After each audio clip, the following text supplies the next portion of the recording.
Anita, how's your mental health? Questionable at all times. You know this. Yeah, how's the mental health of your children? Also a little bit tricky. Can I tell you my experience in trying to find therapists for myself and my kids, Mel? Yes, please. Okay, this is how it goes. You ask around your friends and your family for a referral for somebody who's nearby. You finally find somebody who sounds like they might work for your family. You give them a call and you find out that A, they're not accepting new patients, or B, they have a huge wait list. So you start over again and you ask people if they know anybody who would be a good therapist and a good fit. Finally, you find one, you go and you meet with them and you figure out that you don't actually like them that much. But it's been so much work to find somebody who you can go to in your area that you're kind of stuck with them. Well, do you have any ideas for how to get around this? I do, because guess what? I've actually had some therapists that I have found on my own, which involves what you're saying. Sometimes I remember one time I was like 3 hours in the bathtub on my phone looking through websites.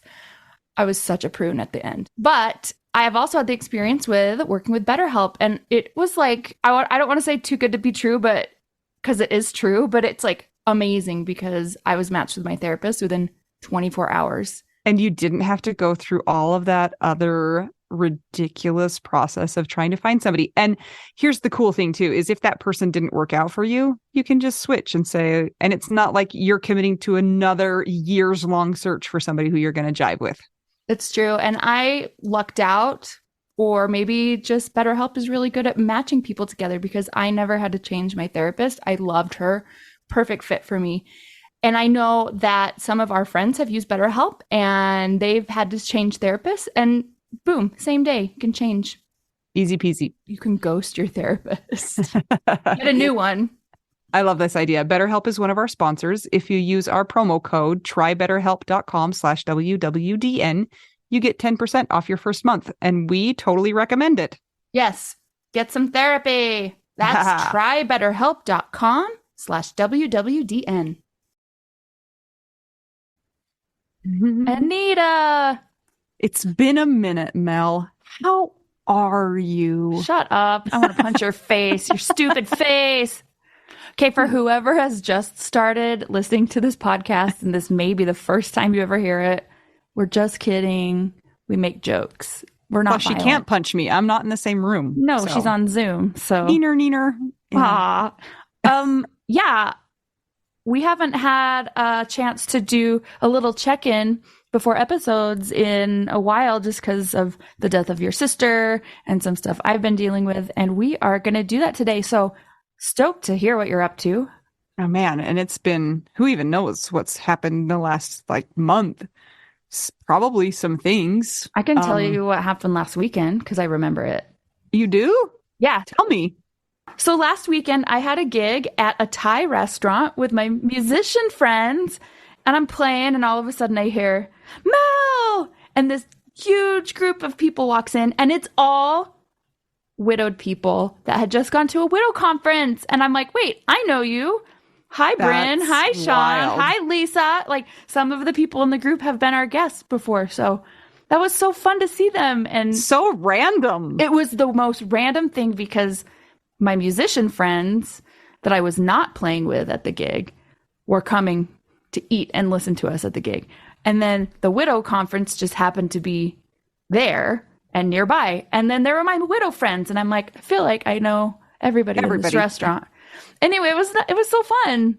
Yeah. And then one of the widows called me and was like, Anita, are you coming here? And I was like, I'm in my pajamas and I'm watching a movie with my kids right now. So I regret to inform you that I shan't be attending. Well, I can tell you more about that because I was playing, right? Because I have to keep playing. And I'm like, okay, I'm playing a solo. And I saw Bryn and I'm like, Bryn, call Anita.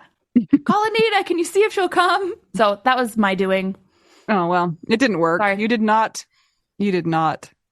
lure me out of my house, but it would have been fun. And I met a new friend, one of our widow friends that lives in Cache Valley. So hello, new friend. We took a picture. She listens. Hopefully she's listening still. Or maybe we offended her because I was going to punch you in the face. Yeah, probably. Sorry. Probably. Well, what's going on with you? I mean, just like normal life is happening.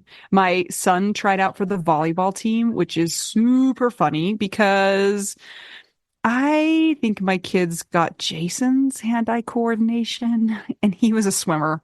Like Oh, he didn't play ball sports.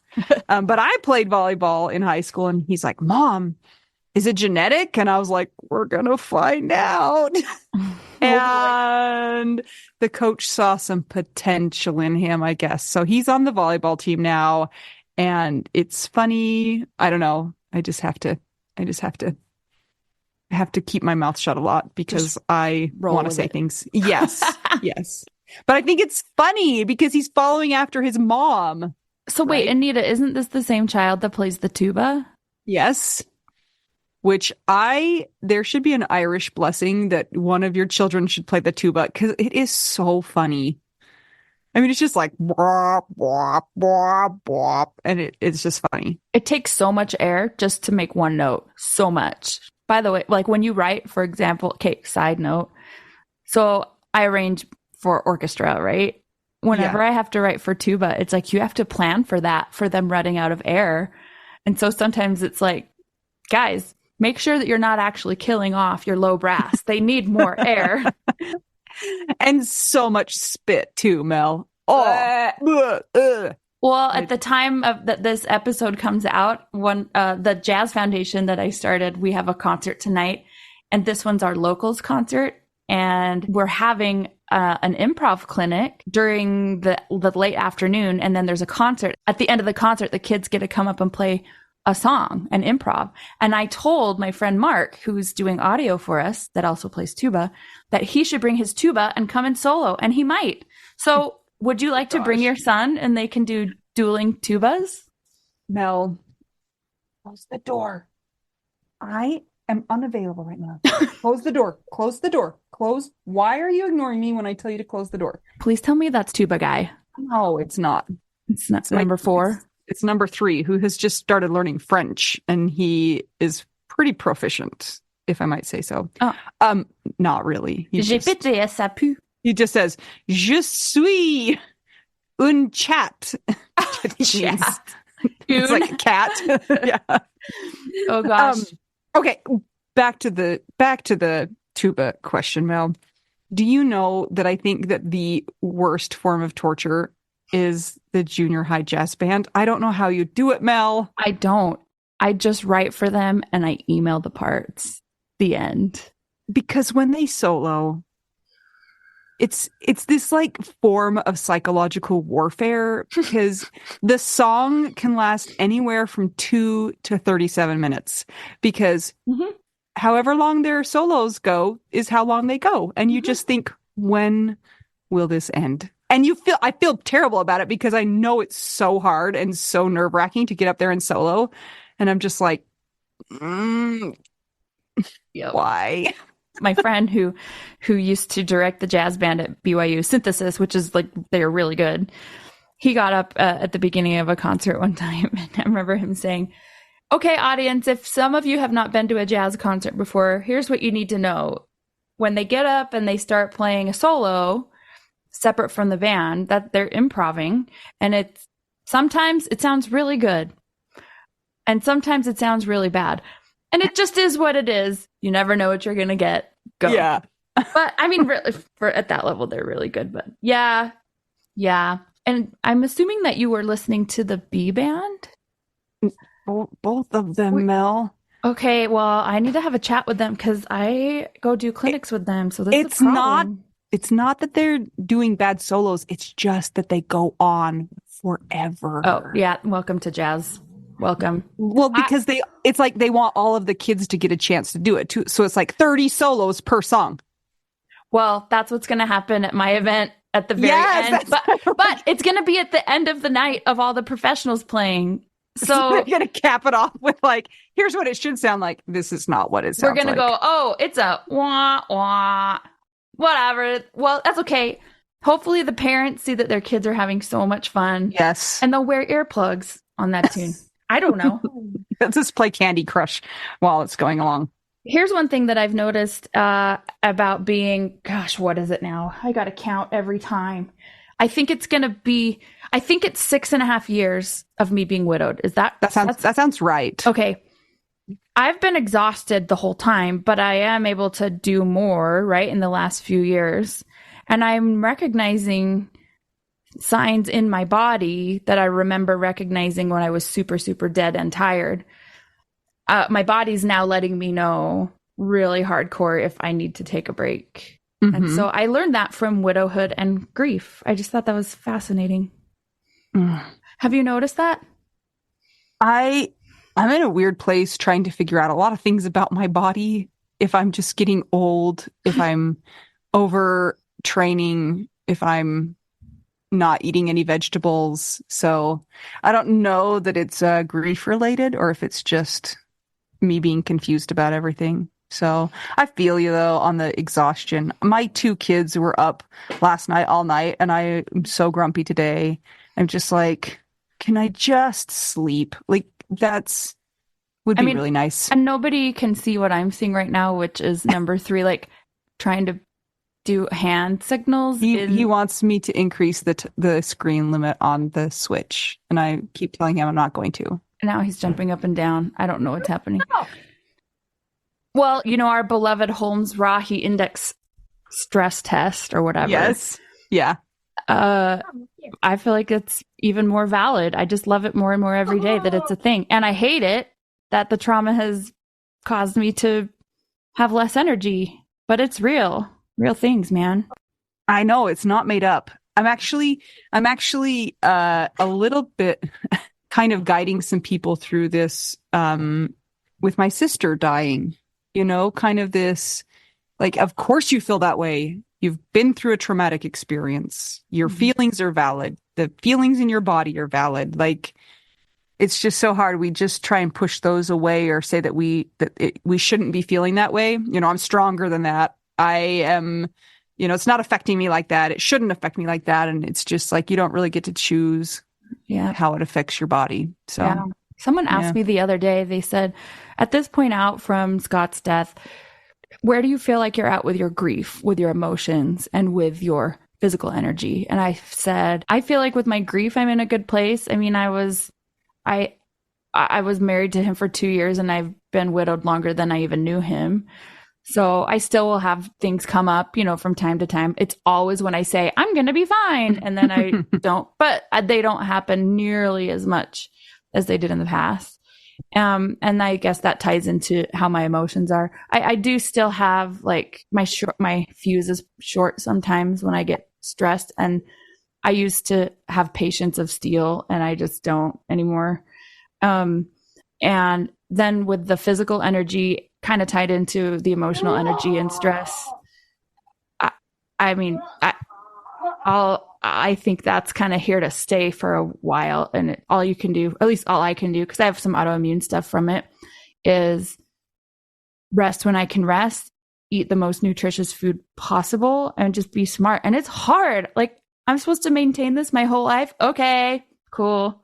Yeah. Like, at what point in time, though, do you stop blaming it? And blame is a bad word, but that's the word I'm going to use. Blaming it on grief and the effects of trauma. And then you start to think that maybe, like you said, like, this is actually moved into an autoimmune situation. This is something I'm going to have to manage forever, instead of this is can you hear that? Oh, you guys are missing it, and I'm missing it. Anita is yelling at the kids, but she muted it. I think she's learned from the times where I left her shenanigans in the episode. I'm sorry, you didn't get to experience the temper tantrum. I know. I just had a conversation with everybody about how we're all missing out, and I'm sad. I'm sorry. Okay, go ahead. I mean, the cause of it has been trauma. I mean, mine started from like lowered immunity from a divorce, and then traveling on the road too much in bad conditions, like emotionally, and then death. So it's like, I don't think that the cause will ever change. I don't think there is a line. I think it just is. Like, the cause is the cause. I guess maybe the question should be, because if it's just in quotations, related to the grief and the trauma, do you sort of feel like you would expect it to get better at some point in time? And if it doesn't get better, then your thinking around it needs to change a little bit into a long-term strategy for dealing with it, as opposed to like, well, this is eventually going to just get better on its own. Does that make sense? I can see that. I remember having a conversation with my doctor because I thought, okay, well, my divorce has been since this long. Being off the road has been since this long. And this is before even any death. And I go, I struggle with this and this. Can you check my levels? And so they, did some blood tests and whatever. And she goes, I'm sorry to tell you that it just doesn't go away. You have to adjust your lifestyle. And so once she told me that, I'm like, I can deal with that because this person told me that. But it was almost more stressful for me knowing that I kept expecting it to go away as my stress went away. So I don't know if there's a line, but I think I understand what you're saying. And yeah, I think that with this, after a certain point, whatever that is, it's management, being smart. Right. Yeah, that's really interesting just because, how much do you expect to resolve on its own? And I think you're right. There's no line and it's very gray area. And I do think at some point in time, you have to say like, oh, okay, like, I might need to start thinking about this in more of a long-term, not expecting it to go away. And how am I going to manage it? So I don't know.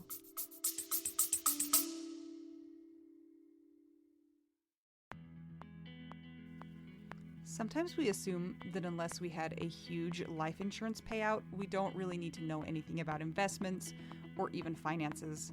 But guess what? A little knowledge of finances is critical for all of us.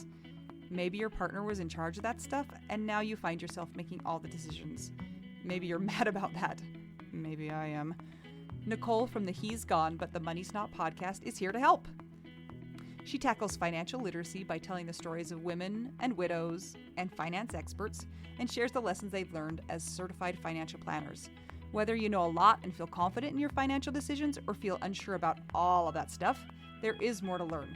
Listen and subscribe to the He's Gone But the Money's Not podcast on all podcast platforms. This ad was paid for by Rockhouse Financial, an SEC-registered investment advisor.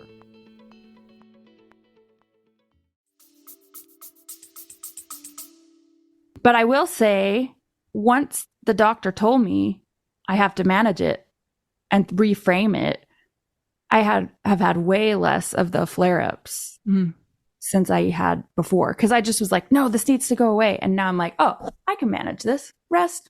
Da-da-da. Yeah, take care of it. Take care of what you need to. Well, I eat a lot of Cadbury eggs right now because they're so good, you guys. Scrambled the ones with the cheese? the crunchy shell ones. Oh, Scott's favorite. They're so delicious. Oh man. Man. Mel, I'm so happy that we got to check in with each other and see how it's going. So me too. And thanks to those who tell us that you actually kind of miss us sometimes when we have our little chats. Yes. Some of you don't. Some of you, we don't know. But so Mel is referring to, we have a survey out right now trying to figure out what you guys prefer in our content and how we present it. The link for that we've posted in the Widow Wives Club. If you'd like to give us a little bit of information, maybe we can post in the show notes too. Mel, what do you think about that? Yeah. Yeah. And then you guys can let us know what you like and what would be more helpful. And if you have certain people that you want to hear from or certain stories that you would like to know more about, for instance, you want to hear more stories about military widows or people who have had certain situations, certain sicknesses, illnesses, or types of relationships, let us know. Email us at widowwedonow@gmail.com. And even if it's somebody that's not a widow, but has experienced significant life stress that could have made somebody a widow. For example, maybe somebody who has struggled with addiction, but is alive still, or somebody whose parent was widowed young. Yeah. And is now an adult. Even things like that. What do you guys want? We're here to serve. We're just here to try and help us all out. So let us know. Hey, Anita. Yep. I think you should join the Patreon. I'm going to do that at patreon.com/WWDN. It's really the way that we keep the podcast going because podcasts cost money. Yeah. And if you don't want to do that, you can consider a one-time donation of tacos. buymeacoffee.com/widowwedonow. And for realsies, we need help with the algorithm. So if you would go give us a rating and review, a nice one on Apple Podcasts or Spotify, that would be very, very, very helpful. Can you guys also ask your friends to listen? Because here's the deal. The algorithm, seriously, for real, has changed. Like wild how much it's changed. If you type in some things, you don't even see certain podcasts or old podcasts that are not even happening anymore. They're up at the top. So we're trying to help people as much as we can and get the word out. So if you guys can share some episodes so they can listen, it might help us out. Thank you. Okay, now I'm Anita. I'm Mel. Two young widows trying to figure out widow We do now.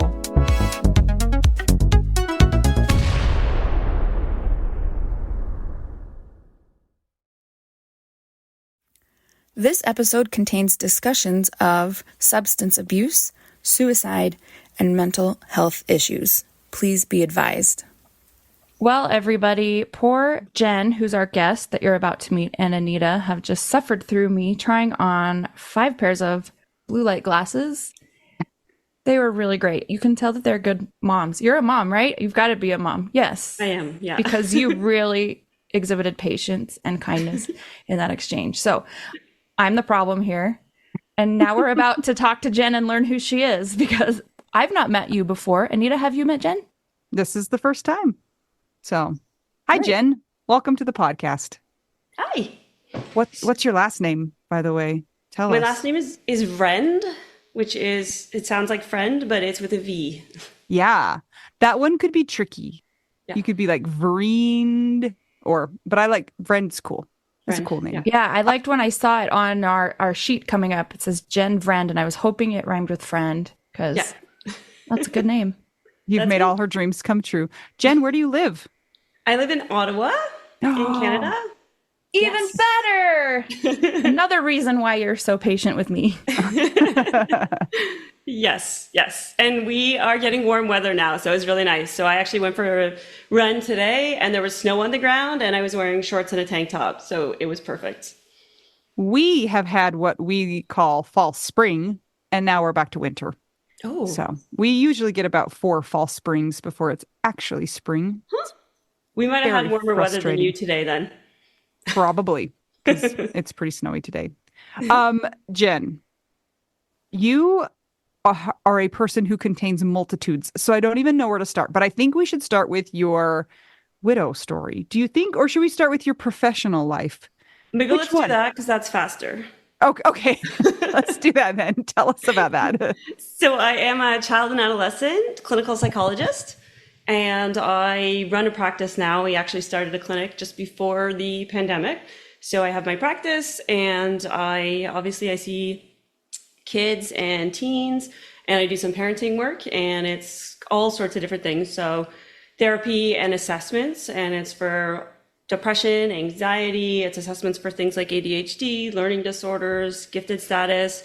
It's also working with families through grief, through separation, divorce, all sorts of things. Okay, so that's the third reason why it makes sense how great you were with me with my glasses situation.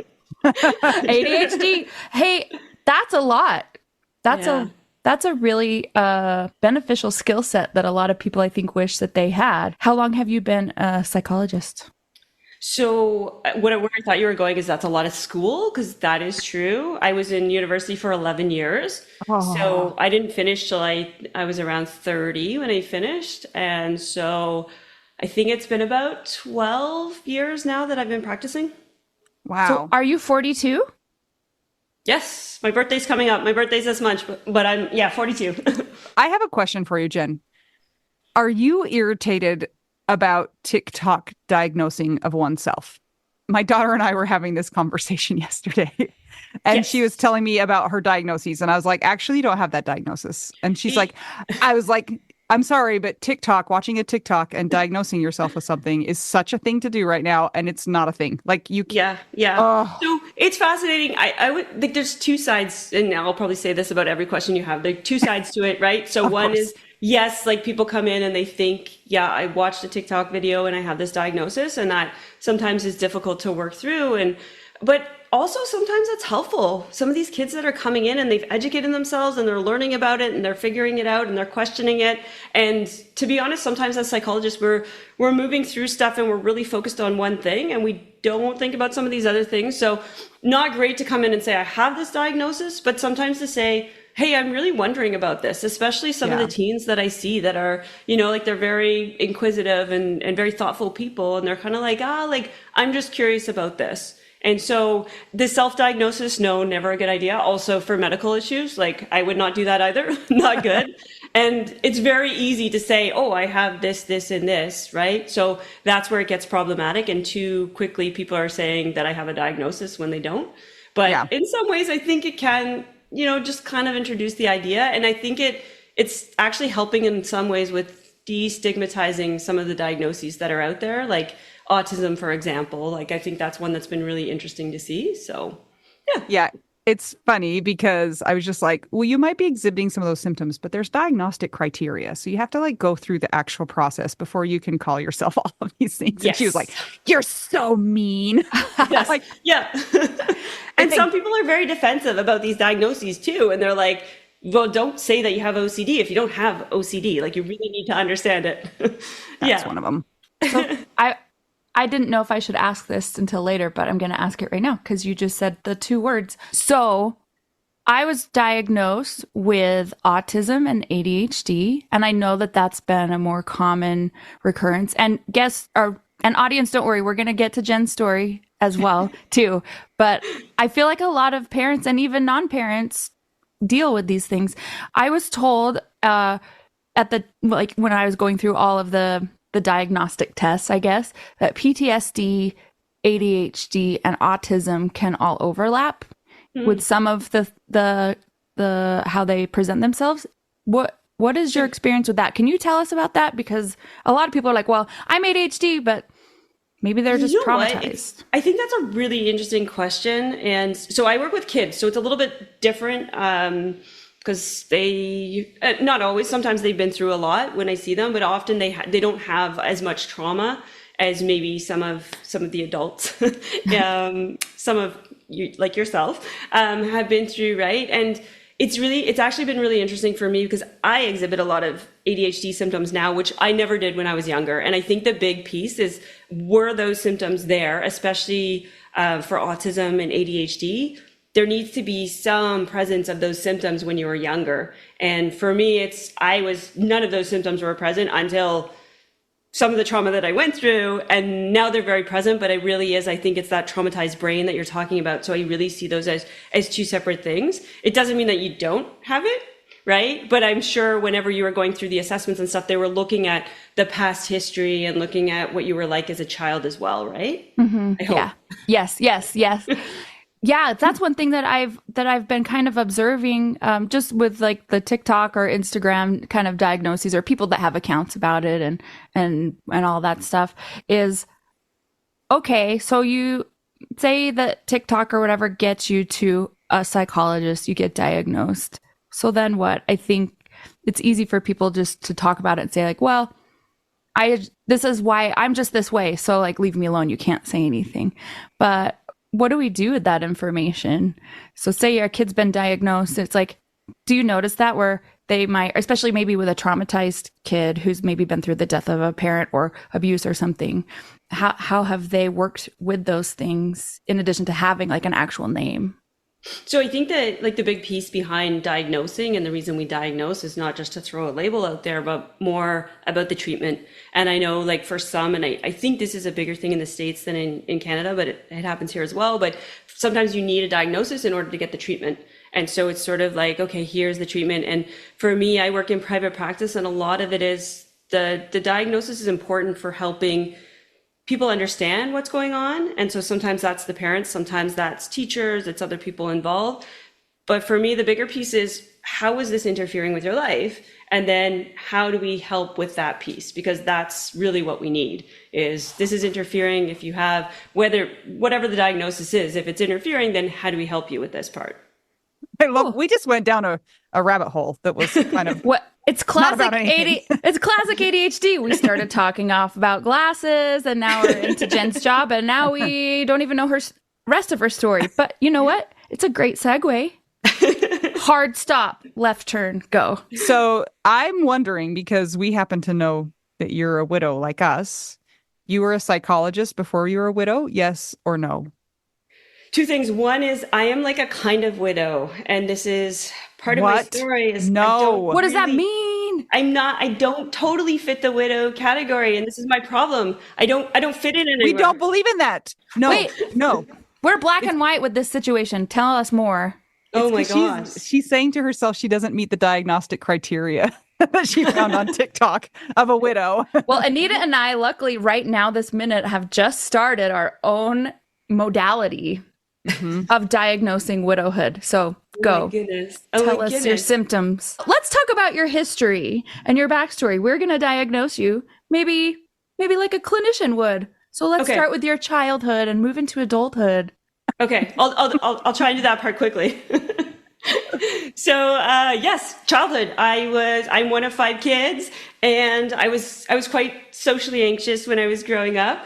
And big piece in my life was my first boyfriend. When I was 15, I was big into hockey, and I was playing hockey, and ended up playing hockey against this boy who got interested in me.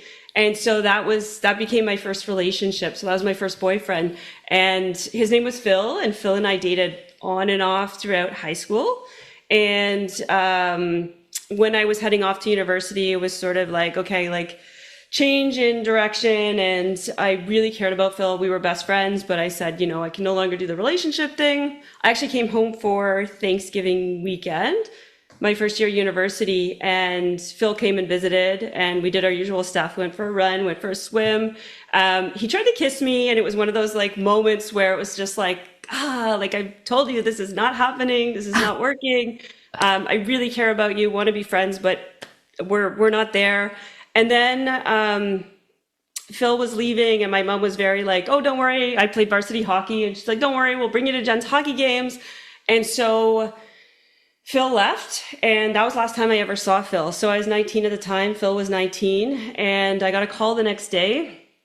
And that call was that Phil was in the hospital, and Phil had died by suicide. So he had actually hung himself in his parents' basement.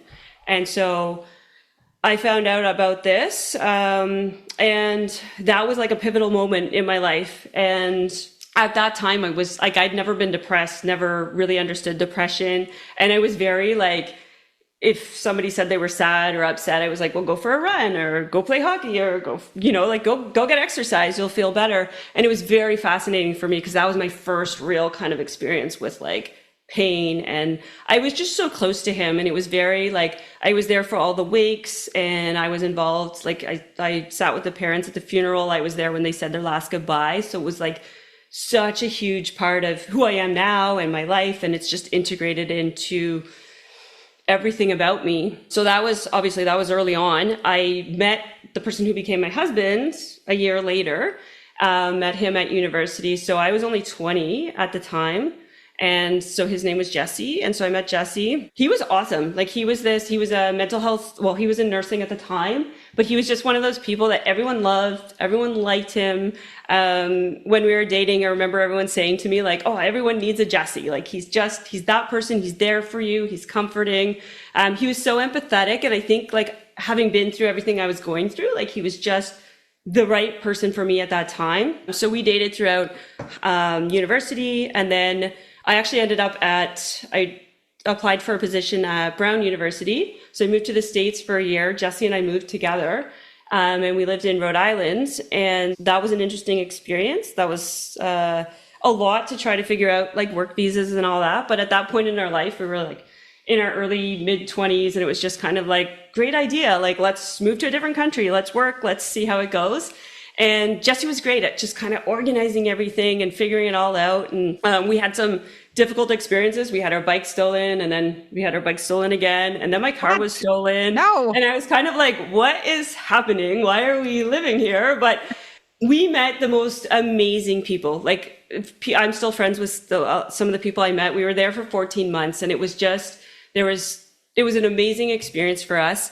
While I was there, I was applying for graduate school in clinical psychology, and we actually fell in love with the East Coast when we lived in Rhode Island. So I actually got into a school in Nova Scotia, Canada. So that was our next big move. And so we moved to Nova Scotia. And while we were there, so I was in school there. We were actually lived there for 6 years. We We got married in 2007 and it was amazing. We had a wedding on a tall ship and it actually like floated around the Halifax harbor. And so we were like dancing into the night and it was just amazing. It was wonderful. And it was very much like from early on, I just felt like this is the person I want to spend the rest of my life with and grow old with and all of those feelings. And then I had a few like kind of relatively minor, but medical issues. And I was concerned about whether or not I could have kids. And so we decided while I was in school doing my PhD, let's see if we can get pregnant. And my son was born. Our son was born in 2009. So that's Nicholas. That's when things started to kind of slide for us. And Jesse was going through a lot of stress with his work.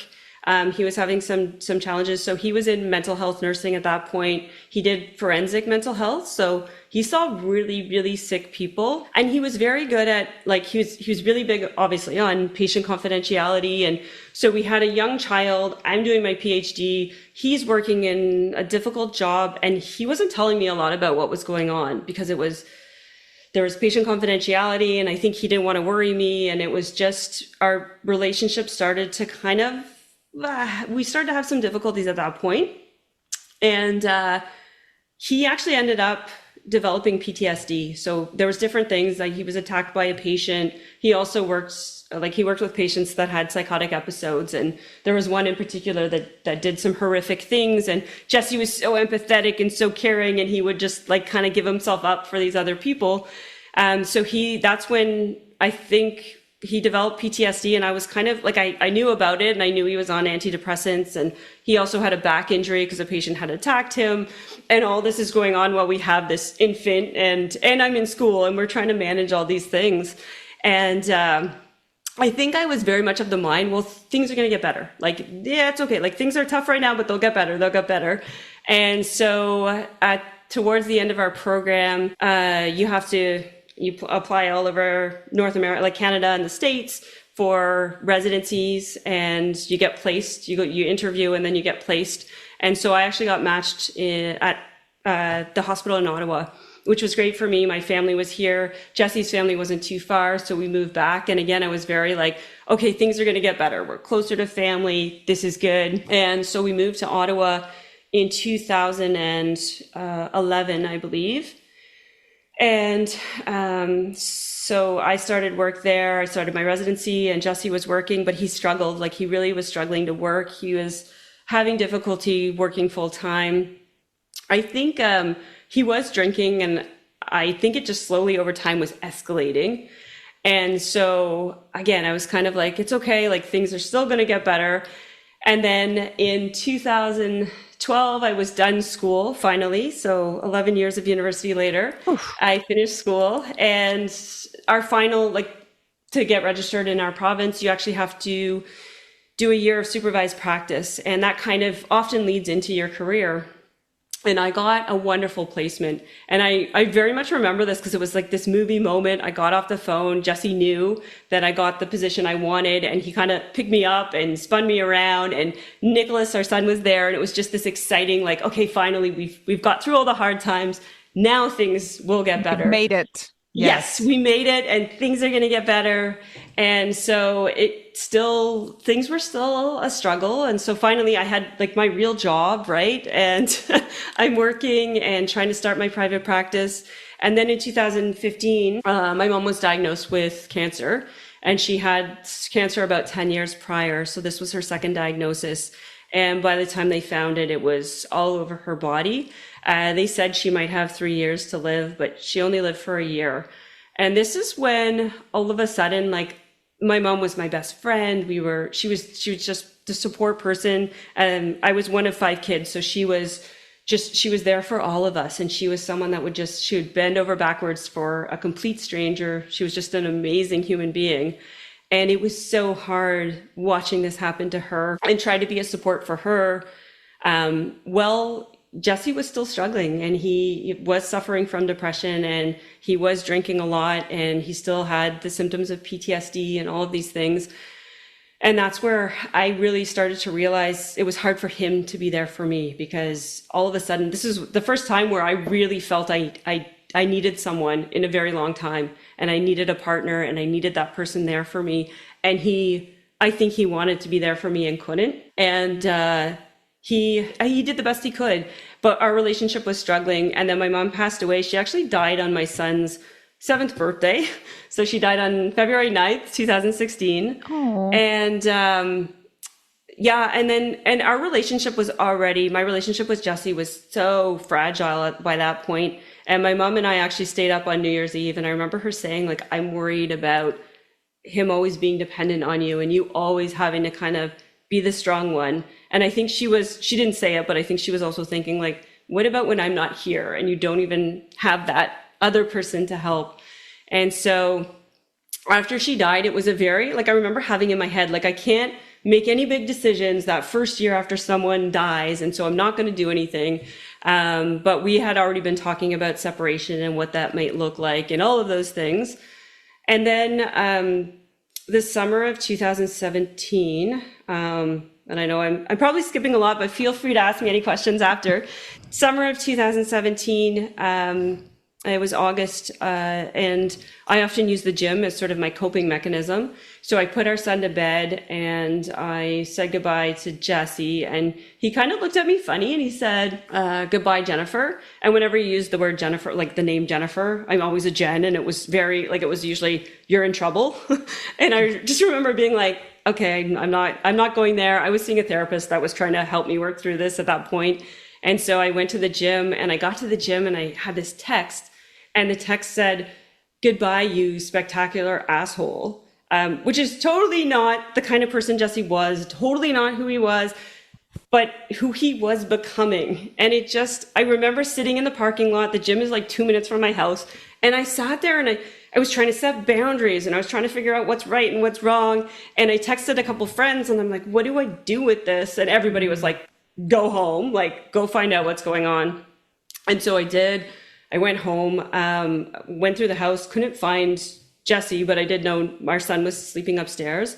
And then I went to the basement and I found Jesse, and he was actually hanging from an extension cord in the basement. He didn't die at that time, but it was obviously very traumatic, traumatic from what had happened in my past with my previous boyfriend from high school, but also traumatic just because of the experience of it all.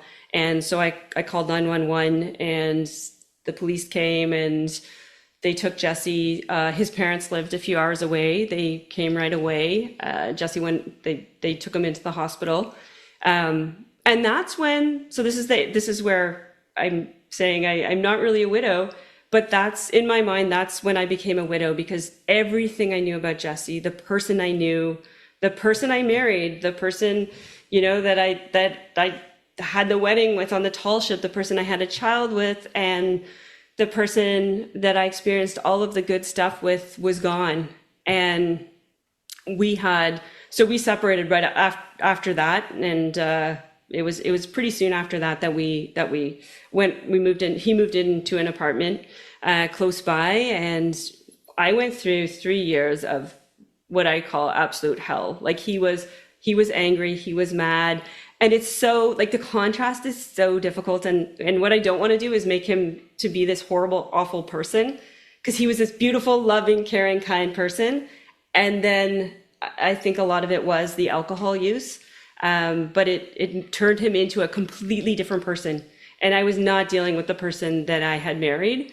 And it was 3 really, really challenging years where every time I turned around, there was a new fire to put out. And obviously with alcoholism, there's other things that start to go wrong. There was money issues, financial issues. He was unable to work, all of these different stressors. And then in June of 2020, so a few months into the pandemic, I had a message from his mother, and he had gone into the hospital and his organs were failing at that point. And then July 2nd of 2020, he actually physically died at that point. Okay. We're sitting here with our mouths open. Jen. Yeah. Okay. One moment. Let me change my glasses to my. Okay, this is the. This is where we Good get thing you serious. have 5 pairs. Yeah. Everybody. Yeah. You can get on Amazon 5 pairs for $20 of Oprah approved blue light glasses. And okay, now Jen, now I'm wearing the glasses that you chose for me to wear. Okay. Excuse me. That is a lot of things. Right. And I am going to consult with my coworker here who actually is a doctor. Just a minute. Okay. Oh, yes. Is I believe she getting glasses too? Yes, I believe she is. I hope they have a nose and a mustache on them. Let's see. I found some Harry Potter glasses. Okay, guys, we've got Dr. Harry Potter and somebody with a master's in jazz music. Now, that's a really heavy story. Obviously, we're being a little bit light right now because that's kind of how we roll. Yeah. So we're not meaning to be insensitive. Anita, what is your opinion on Jenn and her widow diagnosis? So I'm going to give you a short answer and a long answer. And my short answer is you qualify as a widow. That's the short answer. I feel like I'm supposed to celebrate, but it feels so wrong, right? Yeah. We have a card we can mail you, a widow card. An official widow card. We actually get this kind of message a lot from people. And the message is, I'm not actually a widow. And there's various reasons for that people write that to us. And every time I just think, why are we gatekeeping the term widow? Like, why does it have to be such a small set of, you have to have been married, you have to have this, you have to have been in a good relationship, all of these different things, when there are so many people who fit into that same category as you. And they don't ever want to talk about it because you mentioned part of it. You don't want to make your late husband, you don't want to drag his name through the mud. You don't want him to be remembered for the reason that you separated. You don't want him to be remembered for the way that he died. But that's part of your story too. Yep. So it's really hard. And I think it's also really beneficial when people who are in your situation tell their story, because the other person listening says, oh, I am widowed and I have a right to all these feelings that I'm having, that this is so hard. Because when you say that you're not a widow and you're kind of on the outskirts of that little group, I think that it's okay if you allow yourself to have the feelings that you're going to have about that and not try and talk yourself out of them, which is, I think, what a lot of people do when they don't think they're a widow. Does that make sense? Did I make any sense? Makes total sense. Yeah. And I think even for me, sort of the experience of it where, like, I felt like I lost Jesse that night when I found him in the basement, but it was like, but now I'm leaving you. And so, like, I can't think about any of the good stuff. I can't remember the good stuff. I'm leaving you. I'm only going to think about the bad stuff. But then when he actually physically died, then I was flooded with the good stuff. So I had this like weird, but at that point people are like, but you're separated. Like, what does that mean for you? Like, you're not his wife. You're not, right? And so there was sort of, well, how do I fit in with anything? And you're kind of looking, and I think that's part of why I wanted to talk, is just, it's so hard to find, it's so important to find connections with people that have been through something similar, but it's hard to find when you're like, well, I don't fit in this category, so where do I fit in? So we were separated right up until it was about 6 months before he died, and so the divorce went through in December of 2019, and then he died July of 2020. Anybody who has been through a divorce knows it wrecks you. I've been through one, and there was alcoholism involved, and I wasn't married super long. We did not have a kid, and alcohol and substance abuse is hard. Divorce is hard. And I have experience with close family members who, because of alcoholism, I feel like while they have been alive, I've grieved them. And I've grieved the family relationships that affects. And I've also seen how that changes my interaction and place in the family and what's healthy versus unhealthy. This stuff affects every single thing ever. And first of all, thank you so much for sharing what you have. I'm so sorry that all that stuff happened. And I wish that just saying words could take those things away. But those are hard. Your partner in high school, I mean, when you're in high school, that's a boyfriend is your world. And then even a breakup is traumatic for somebody who is 18, 19, right? Well, and then he dies. Oh, by suicide. So like layer after layer of complexity. And so your brain is still developing. Not, I mean, you could talk about this stuff. You're the actual psychologist, but it's like, I remember being 18 and things that I look back at now that I thought were huge deals. I'm like, that wasn't that big of a deal. I could not even imagine being 18 and having a partner or a close friend die by suicide. So that's a big, obviously, like you said, it has changed everything about your life and the trajectory. And then to enter into a situation where there was none of that in sight, and it turns out to be the adult version of that with all the adult complexities and problems. You, first of all, thank you for being here and sharing your story, because like you said, a lot of people aren't sure if they fit in, if it's a kind of quote clean story or not, more complex. Everybody's story is unique, and everybody that's experienced these things, they belong. And there's grief while people are living and in death.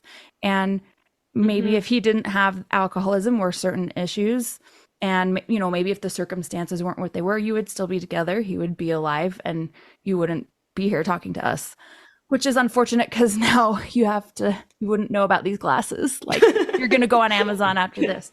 But this is complex, and you've dealt with these heavy things ever since you've been in adulthood, essentially. Yeah. So can we talk about what you've experienced in terms of navigating those things?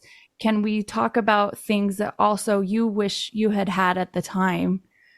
And as far as connection, or what do you need? Because we also in this interview want to help the others who have been through certain circumstances like yours, so that they are not alone. Yeah. I think probably the biggest thing, so starting with the death of my high school boyfriend, is the guilt that's associated with it, because that was a suicide, right? And I had to do a lot of work. So I've also seen a lot of therapists, and I'm a huge fan. I think everybody, if you're able to talk to somebody, that is so important. Working through the guilt, and it's interesting because I think I'm just somebody who, and I've gotten better at this, but I think I'm prone to guilt. And it's sort of like, it's whatever the problem is, whatever the issue is, I need to fix it, or it's my fault, or I contributed, I did it. And so I had to work through a lot of that guilt with my friend from high school that passed away, and just having seen him the day before, and in all of those things. And I think you guys had done an episode on like people saying the wrong things, but I remember even at his funeral, somebody coming up and like shaking my hand and looking me in the eyes and saying, "How did you not know?" And I remember just being like, "What? Like, that is not what I need to hear right now." So the guilt. And I think one of the really hard aspects of what happened with my son's father is, and again, being a psychologist too, and leaving that situation and leaving him. And I think this is one of the reasons this is hard to talk about for a lot of people, is there's a lot of shame and guilt associated with that, right? And it's sort of, I can't leave him because he's suffering and because he's sick, but the alcoholism was just, it was affecting all of us. It was affecting me. It was affecting our son. Obviously, it was affecting him, and it was flooding into our lives. And I think I'm further along, like I'm far enough along now that I really know I didn't have a choice. And I remember my therapist even saying, like, I said, well, but I chose to leave him. And he said, no, you really didn't have a choice in that situation. Like you were kind of pushed into that and didn't have a choice. And I think that's been really valuable for me, just kind of that reminder of I did the very best that I could. And that was really helpful. I think it's helpful to think about it, that the choice was not whether or not to leave him. It was who was going to be sacrificed in that process. It was either you were going to leave him or you were going to sacrifice yourself. And it wasn't a matter of you throwing him under the bus. It was you saving yourself in a scenario like that. I'm sitting here thinking to myself, Jenn is a psychologist. She has all the tools at her disposal. She has a PhD in this kind of jazz, not Mel's kind of jazz, different kind of jazz. And this, I hope you don't find this offensive. No. You still weren't able to quote unquote, fix the problem. Yeah. And I think that other people listening to that, I hope that they take a little bit of heart and say, like, sometimes it's not a matter of fixing the problem. It doesn't matter how smart you are, how dedicated you are, how tenacious you are, how smart you are. Sometimes this is how it works out. And so thinking that if you were in some way better, that you could have prevented the situation is not helpful thinking. Yeah. Yeah. Yeah. I know one of the ways I kind of framed it is I remember talking to a friend about this, but it was almost like I was in this house that was on fire, and Jesse, my son's father, was so angry because I got out of the house with our son, but I didn't pull Jesse's body out of the house, but Jesse wasn't willing to move to get out of the house. Right. And he was the one that had set the fire. And so it's this real challenge. And I think it has been really difficult. And I probably forever will be working through this, but I'm definitely in a better spot now. And there was so much of me that I had this ideal of, I wanted a bigger family, and I wanted to, raise our kids and raise our grandchildren together. And that's also been another huge piece of the grief for me, is just those secondary losses, right? And kind of dealing with that, like not having, I came from a big family. My dad came from he was one of 12 kids. And, I just had in my mind that I'm going to have this big family. And you sound like you're from Utah. Yeah. Yeah. Trying to work through that has been really difficult as well. So technically you were divorced before Jesse died.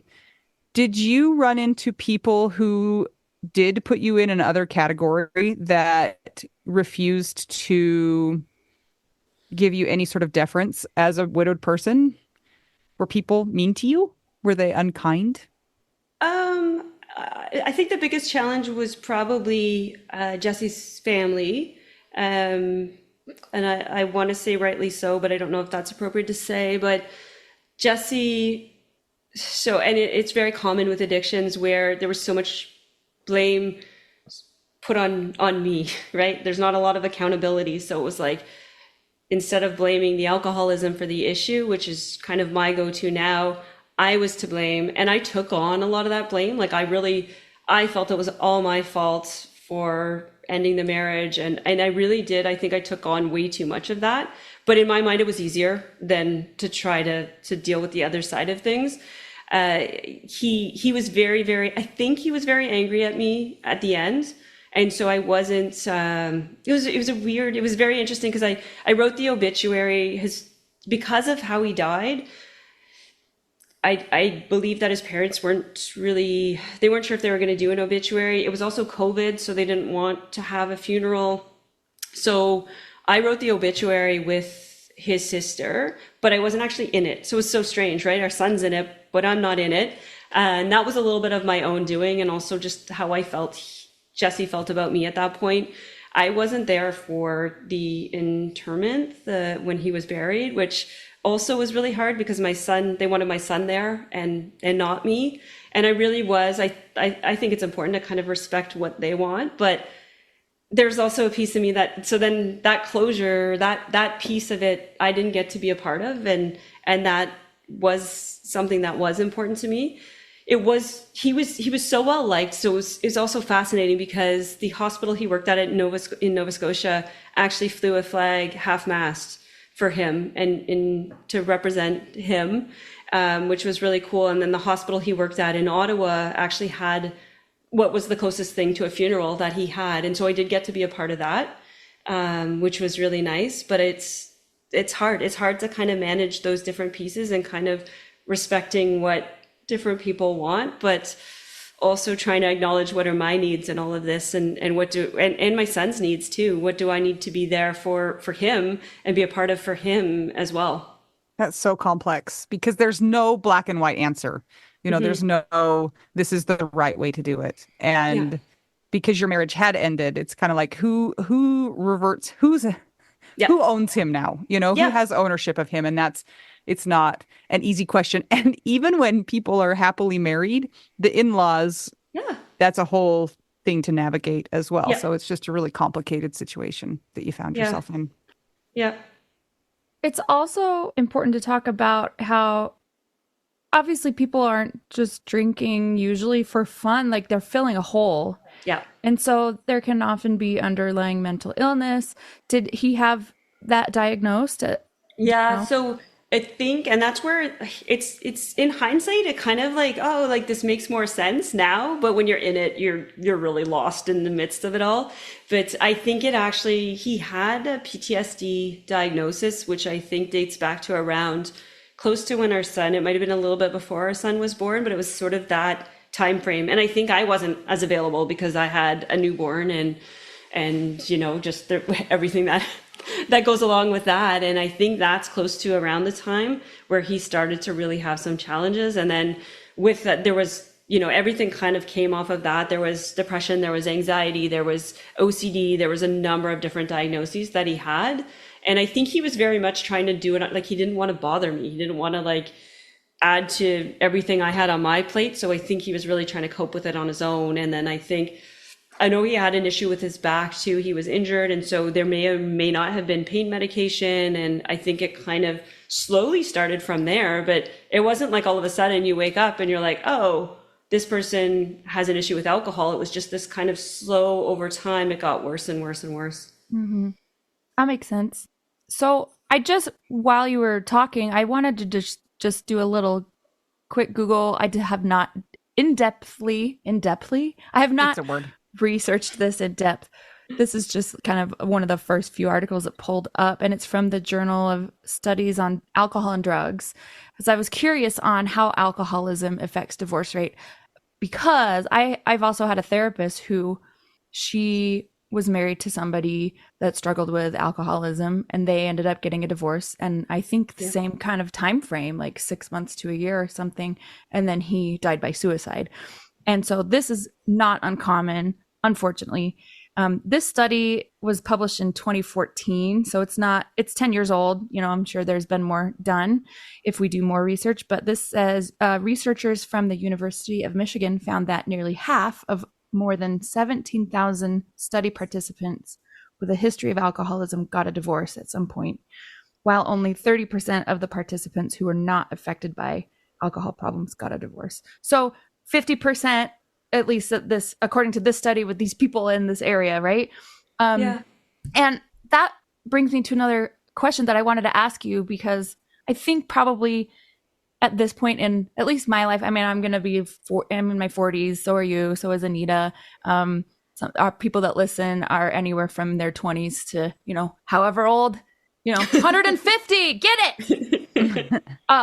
As we live life, we have friends that may have alcoholism, or they may have had surgery where they didn't know they had an addiction, and then they got opioids, and then they are addicted to drugs, right? And then it goes on. And so over time, a lot of us have more people that we love that are in our lives that go through these things. And it's interesting and heartbreaking to watch that, people have to put in so much work every single day to get these things under control.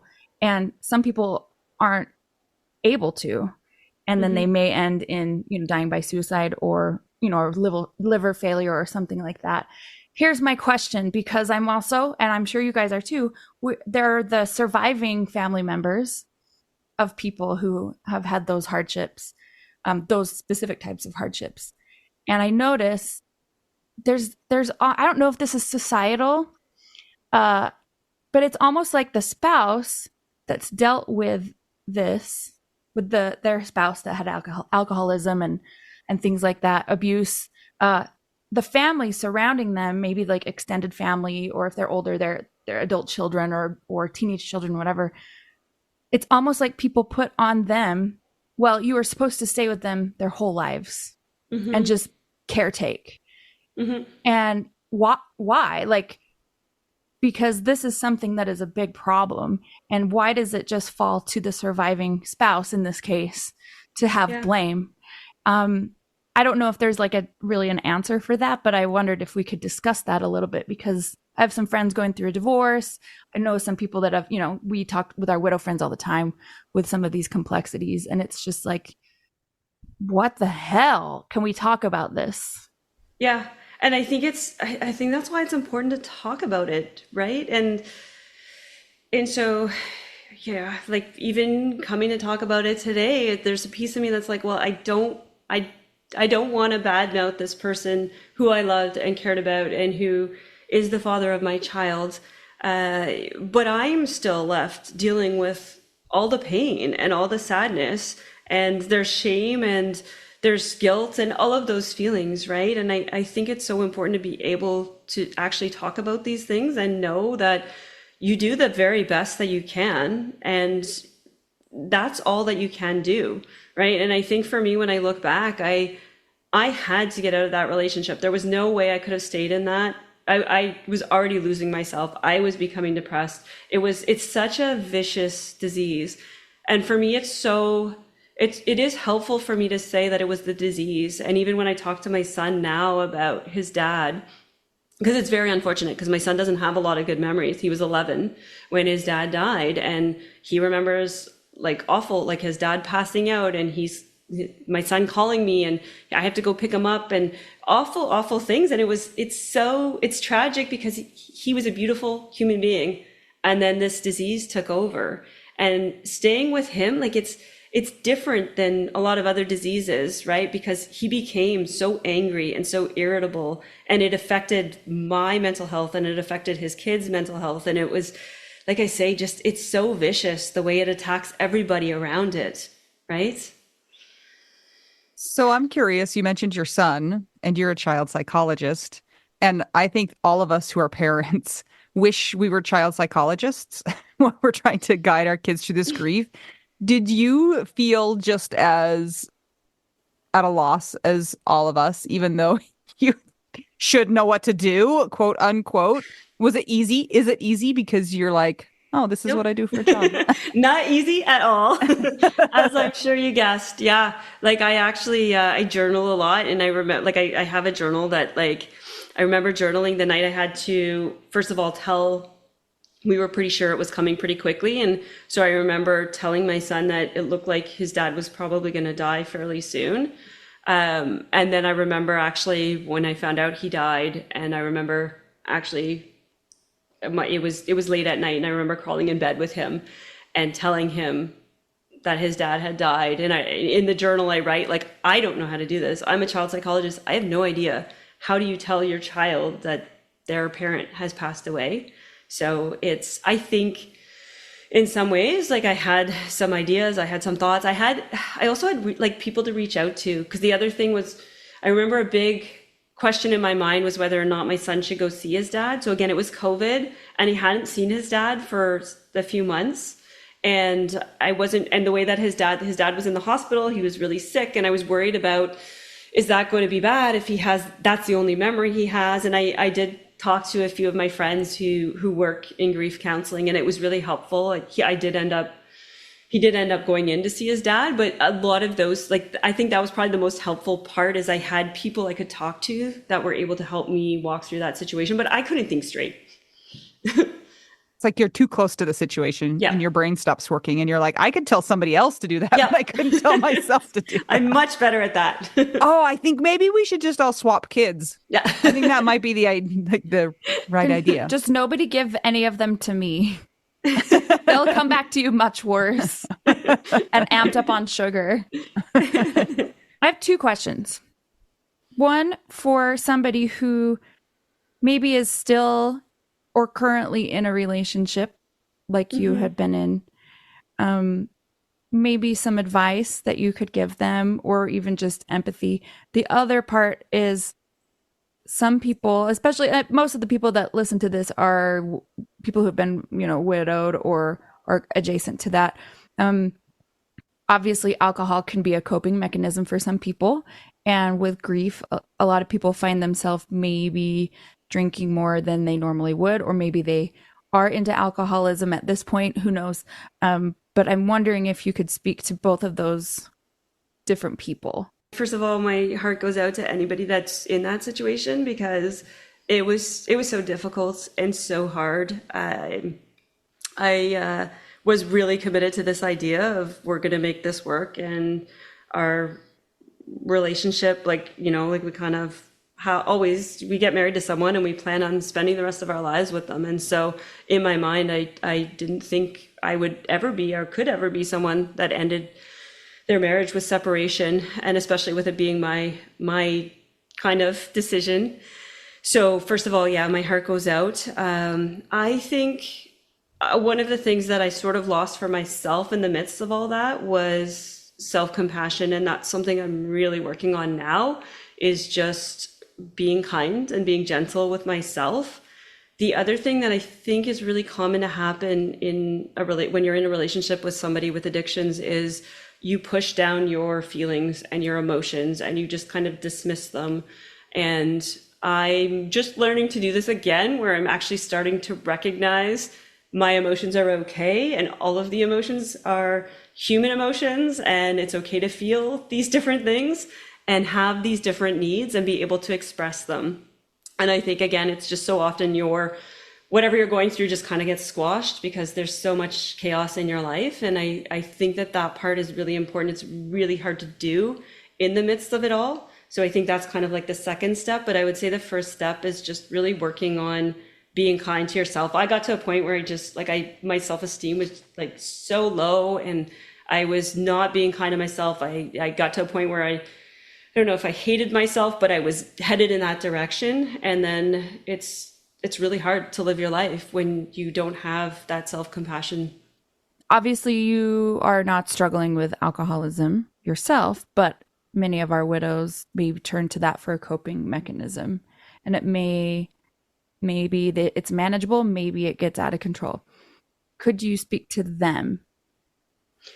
I think being able to talk about this is really important, and being able to, and it depends, that person can be very different, right? Like that could be talking to family members if you're concerned, if you are drinking a lot, but maybe family's not the right place to go. Maybe it's friends, maybe it's Alcoholics Anonymous, maybe it's a therapist. But I think if you're starting to wonder if you should be concerned, that's kind of a red flag of like, oh, maybe I should just check in on this. And it's such a slippery slope. And I think that's where the concern is that it very quickly can turn into something bigger. And especially when you're struggling, especially when you're having a hard time. And it's very common to want to numb those emotions. And I think, especially with alcohol, it's something, it's so common. I see it more and more now in our society, but it's so, I was just talking to a friend the other day who has quit drinking, and he was talking about how he's actually, some of his friendships have been affected because so often it was just, let's go have a drink together, right? And so I think it's so common in our society. But then if you are concerned, if you're wondering if there might be a problem there, just being able to talk, because if you're talking about it, that at least is putting it out there, right? And rather than just kind of keeping that to yourself. I mean, I don't specialize in addictions, so there's other people that would probably have different advice. But from my perspective, I think just being able to share that. And if you're concerned, then make sure that you're sharing that sooner rather than later. I can't tell you how many times on this podcast, especially for widows who are several years out, that's part of the story. There was this part that I was relying too much on alcohol. And usually the people that we're talking to have come to that realization and have changed things for themselves. But it's pretty common.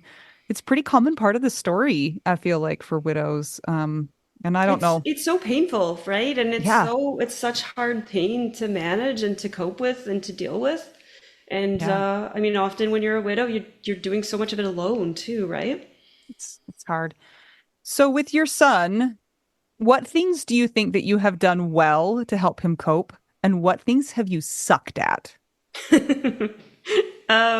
Okay, so things I've done well. It's actually been really reassuring for me because you have that fear of, well, he doesn't have that male role model in his life. He doesn't have that other parent. He's going to suffer because he doesn't have two parents.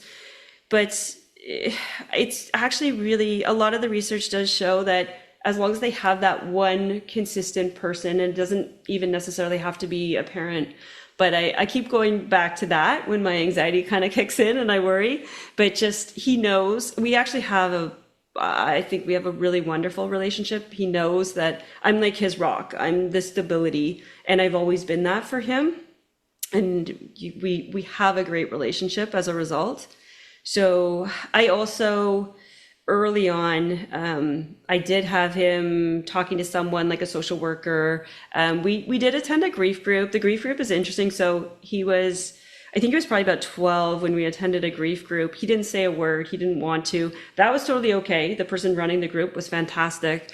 But he got a lot out of it. And I know one of the big things that was helpful for him was just hearing how many kids had guilt associated with their parent dying, right? I should have done more with them. I could have done more with them. And some of the families too, there was also separation in there. And even though he didn't say anything, he heard other kids talking about some of those things. And it was almost like it released, like I could say that and it wouldn't mean anything to him, but just hearing other kids, it just like released that burden from him. So I think that was actually really helpful. The things that I sucked at, I just want to know that for my own, like, so I feel better about myself. It's hard. He eats a lot of chicken nuggets. He does it. We don't have a ton of family meals. Like sometimes it feels a little bit sad where like I actually do, I have a wonderful, a partner now. We live separately, but, I have a partner now and it's great. But like when it's just Nick and I, it's, I don't know, like we still do family meals and we watch shows together and all that kind of stuff. But it's really taken me a while to kind of rearrange what I thought of as a family in my mind. Again, I kind of had the ideal of a big family and we're all going to be together and we're going to be doing these big meals and, you know, and I know it's never going to be perfect, but in my mind, the outcome where we're at now is so different from where it was. Right. And so, I mean, I think parenting at the best of times is a hard job. And I think, this is where the self-compassion comes back in. Because even when you're saying, what do you suck at? I'm like, okay, but I'm really working on being kind to myself and knowing that it's okay. Nice, Anita. Way to go. Can we tell how Anita talks to herself? I am doing an adequate job, you guys. Yeah. Hey, I want to just say, I would like to make note that we are making progress, Anita, because do you remember before the first time we were going to go present at Camp Widow and you kept saying it's going to be terrible? So yeah, that's my process in your brain where now you're saying something, it's adequate or I'm adequate. I'm so proud of you. Thank you. Thank you. I just know it's really hard. And we do beat ourselves up about, like you said, what we had in our mind as a picture of what our family was going to be like. I always was like, my kids are going to get straight A's and they're going to go to college and they're going to be lawyers and doctors and heart surgeons. Now I'm like, please don't go to prison. You know, like, your expectations changed. My expectations have changed. And the chicken nugget eating here is off the charts. But you know what? Like if I feed my kids chicken nuggets, I'm pretty proud of that. Because half the time I'm like, just go find some toast. Like I'm not even, you know, not even feeding you. So yeah. Yeah. But it helps to hear other people that they're not like you would find in a, you know, a Disney story or something, you know, where they just can pick up the pieces and they're fine with it either. That's an unrealistic expectation. So sometimes it's nice to hear that you're doing just fine, just like all of us are. There was one other thing I wanted to mention, just because something my son taught me, which was really helpful, was so immediately after his dad died, and I was getting all like this flood of emails of all these people who thought he was wonderful and great and all these positive comments. And as I mentioned, like the Nova Scotia hospital was flying their flag half-mast. And in my mind, I was like, oh, I really need Nick to remember this amazing, wonderful person that his dad was. And I was kind of, and not just me, I think everybody around him, so his dad's family and everybody around him was trying to tell him how great his dad was. And I remember him at one point, he was able to express to me that he finds that really hard because he knows that, and he knows that his dad was a good person, but he also has some of these really difficult, awful memories. And it was almost like we were saying, that's not right. Your memories aren't right, or your feelings aren't right. And it actually really helped me. And so that's why we've kind of talked about it more, like, your dad got sick and it was the disease, and he wasn't a great dad when he was really ill. And I think being able to use that language with him and allowing him to actually express that has been really helpful.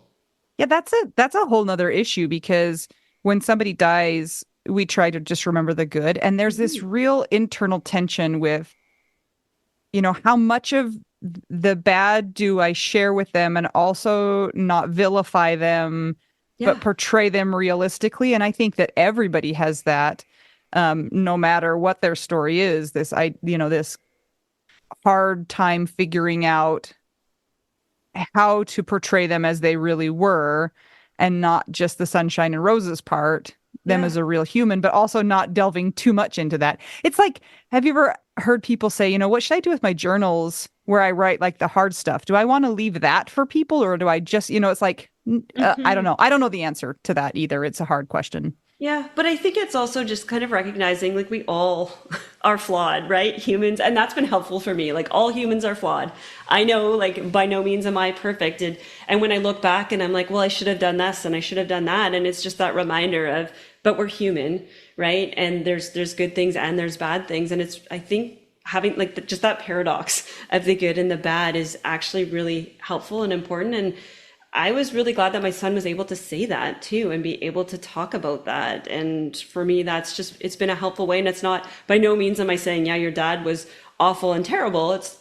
But it's more the language that I'm using, and just like, he knows that there's all these great stories and these wonderful things. And I've shared some of the stories other people have, but also acknowledging that, yeah, you went through some really awful stuff with your dad as well. Because if you only share the good stuff, then it's like, well, why did you separate? And why, then it makes you look like kind of a terrible person too. And then like, why did he die? If everything was great there, then that doesn't make a lot of sense either. Mm-hmm. So Jenn, you have a podcast about child psychology, right? Do you want to tell us a little bit about that? Yeah, so myself and two other child psychologists have a podcast called The Coping Toolbox, a child psych podcast. And we talk about all sorts of different issues that you might have as parents, kind of working through different things like body image, perfectionism that kids might be struggling with, depression, anxiety, all sorts of different topics that we go through. And yeah, it's been interesting for me. It's kind of a different project, and yeah, it's hopefully helpful to parents. And then we actually get some teens that are tuning into it too, which has been kind of fun to see. That's really cool. So it's not grief based. It's kind of like you have your world of psychology, and that's sort of separate from your widow status. But does it ever collide? Do you ever talk about things like grief or coping in those ways? Yeah, so we do have a couple of episodes. One is on just kind of helping your child through grief, just kind of general. And the other one is about grief in the holidays and kind of helping families and kids work through that. And actually the social worker that's a guest speaker on that is the same person that ran the grief group that my son went to. Her name's Joanne Doucette. She's an amazing social worker that does a lot of work in grief. Awesome. Where can the people find the podcast? So we have it on Spotify and Apple and Amazon, all like the typical places. And yeah, if you just Google the Coping Toolbox Child Psych podcast, they should be able to find it. That's really cool. I need to check that out. I know. I was going to say, Anita is going to hang up this call and binge. I'm going to go for a 5-hour run. Listen to the first few. Oh man, Jenn, you are amazing. And thank you for sharing your story. I know it's going to help a lot of people, especially those who struggle with feeling seen or valid or not guilty, or non-shame, I guess. Not guilty is kind of the wrong word. So thank you for that. We have one final question. It's not as heavy and deep as what we've talked about. What's your favorite cheese?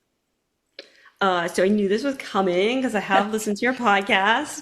I like all sorts of different kinds of cheese. One of the things, my son and I have this weird thing. We actually, my son's dad used to do it with us too. But we get these like mozzarella balls and we like shave the cheese off and we eat like these shaved pieces of mozzarella, and we'll do this while we watch like Ted Lasso or something like that. And it's like it calms me and it's relaxed and it seems to calm my son, so it's like a weird like cheese thing that we have. Is that in your child psychology toolbox? Yeah. Cheese shaving. It's high, it's really high up there. Great.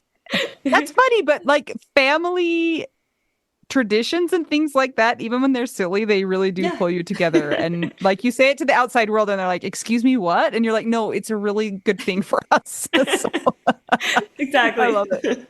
Thank you so much for joining us today, Jen. We hope everybody has enjoyed listening to her and have learned something new. If you want to keep the podcast going, check out our Patreon. It's patreon.com/WWDN.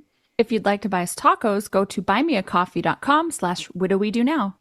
And if you don't want to do that, just give us a nice rating and review on Apple Podcasts or Spotify. It really helps people to find us. And until we get to talk to you again, I'm Anita. I'm Mel. And I'm Jen. And we're just two young widows and one check widow diagnosis. And we're all just trying to figure out widow We do now.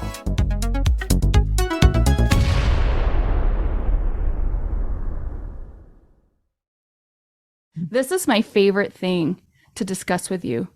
Tell me, what is it? One of my favorite things. I do enjoy tacos and cheese and dogs. This is about how you cannot pay hundreds and hundreds of dollars for a phone plan, especially when you're a widow, your person is dead, you might have kids, you might need another option, and you just want your phone to work, you want unlimited texting and service, and you want it to be like $25 a month.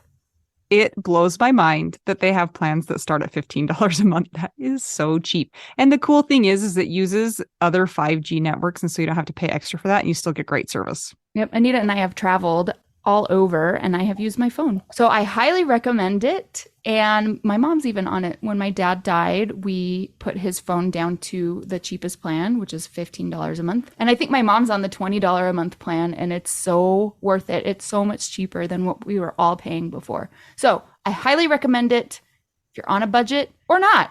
Who cares? Ryan Reynolds is in charge of the company, and they send you free stickers with Ryan Reynolds temporary tattoos. It's kind of the best.